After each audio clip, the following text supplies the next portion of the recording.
1969 সালের 20 জানুয়ারি অর্থাৎ 58 বছর আগের ঠিক আজকের দিনে পাকিস্তানি স্বৈরশাসক আইয়ুব খানের বিরুদ্ধে গণ আন্দোলনে তখন সারা দেশ উত্তাল। ছাত্র সমাজ দিয়েছে 11 দফা কর্মসূচি। তীব্র বিক্ষোভে আইয়ুব শাহীর দিশেহারা অবস্থা। বিক্ষোভের চতুর্থ দিন ছিল 20 জানুয়ারি অর্থাৎ আজকের দিন। 11 দফার সমর্থনে কেন্দ্রীয় ছাত্র সংগ্রাম কমিটির ডাকা ধর্মঘট ঠেকাতে ঢাকা শহরে 144 ধারা জারি করা হয়। সেই 144 ধারা ভেঙে বিভিন্ন শিক্ষা প্রতিষ্ঠানের ছাত্রছাত্রীরা রাস্তায় নেমে এসেছিলেন। ঢাকা মেডিকেল কলেজের আমতলা থেকে বের হয় বিশাল মিছিল।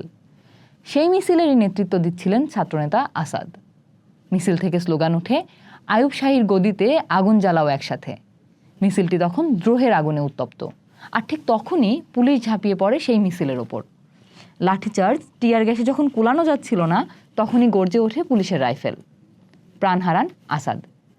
বলা হয়, একজন দায়িত্বরত পুলিশ ইন্সপেক্টর খুব কাছ থেকে নিজের সার্ভিস রিভলভার দিয়ে আসাদকে লক্ষ্য করে গুলি করেছিলেন। ছাত্রনেতা আসাদের মৃত্যু গণ অভ্যুত্থানের আগল খুলে দেয়। এক মৃত্যুই আইয়ুবের গদি টালমাটাল করে দেয়। ঢাকা শহরের বিভিন্ন এলাকা থেকে সাধারণ মানুষ নেমে আসে রাস্তায়।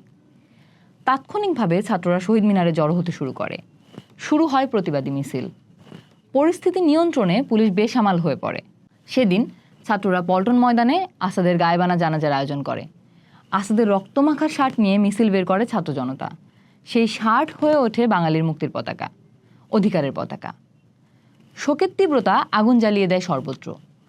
সেই আগুনে পুড়ে ছাই হয়ে যায় লৌহ মানব আইয়ুব খানের দম্ভ। ছাত্র আন্দোলন রূপ নেয় গণ অভ্যুত্থানে। ছাত্র জনতা আসাদের রক্তমাখা শার্ট নিয়ে ঢাকার মোহাম্মদপুরে জড়ো হয়। সেখানকার আইয়ুব গেটের নাম বদলে নতুন নাম রাখা হয় আসাদ গেট। সেদিন থেকেই আসাদ গেট আর আসাদ এভিনিউ ঢাকার মানুষকে মনে করিয়ে দেয় এক নির্ভীক ছাত্রনেতার আত্মদানের কথা। আসাদের আত্মত্যাগী তো বাঙালিকে উদ্বুদ্ধ করেছিল মুক্তি সংগ্রামে। শহীদ আসাদের দেখানো পথ ধরেই তো 2 বছরের মাথায় আসে দেশের স্বাধীনতা। আসাদ ছিলেন ঢাকা বিশ্ববিদ্যালয়ের ইতিহাস বিভাগের শেষ বর্ষের শিক্ষার্থী। তিনি বামধারার রাজনীতির সঙ্গে যুক্ত ছিলেন তৎকালীন পূর্ব পাকিস্তান ছাত্র ইউনিয়নের ঢাকা বিশ্ববিদ্যালয়ের ঢাকা হল, বর্তমানে শহীদুল্লাহ হল শাখার সভাপতি এবং পূর্ব পাকিস্তান ছাত্র ইউনিয়নের ঢাকা শাখার সাধারণ সম্পাদক। তার পুরো নাম আমানুল্লাহ মোহাম্মদ আসাদুজ্জামান। জন্ম 1942 সালের 10 জুন নরসিংদীর শিবপুর উপজেলার ধানুয়া গ্রামে। নরসিংদীর শিবপুর, হাতিরদিয়া ও মনোহরদী এলাকায় শক্তিশালী কৃষক সংগঠন গড়ে উঠেছিল তারই নেতৃত্বে। তার মৃত্যুর পর লাখো মানুষ রাস্তায় নেমে আসে। সেই মিছিলটি ঢাকা শহর প্রদক্ষিণ করে।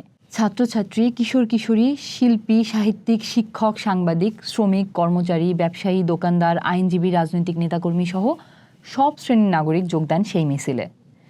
ঢাকায় এত বড় গণমিছিল এর আগে দেখেনি কেউ। সেদিনের গণমিছিলের আওয়াজে ঢাকার আকাশ যেন কাঁপছিল। মিছিল যতই আগাতে থাকে, তার কলেবর ততই বৃদ্ধি পেতে থাকে। রাস্তার ধারের বাড়িগুলোর ছাদ ও জানালা থেকে বৃষ্টির মতো ফুল ছিটানো হয়। এই গণমিছিল সেদিন বাঙালি জাতিকে এক অপূর্ব আত্মশক্তিতে উদ্দীপ্ত করে তোলে। শহীদ আসাদ তাই বাংলাদেশের অধিকার ও মুক্তি সংগ্রামের এক অবিনাশী দূত।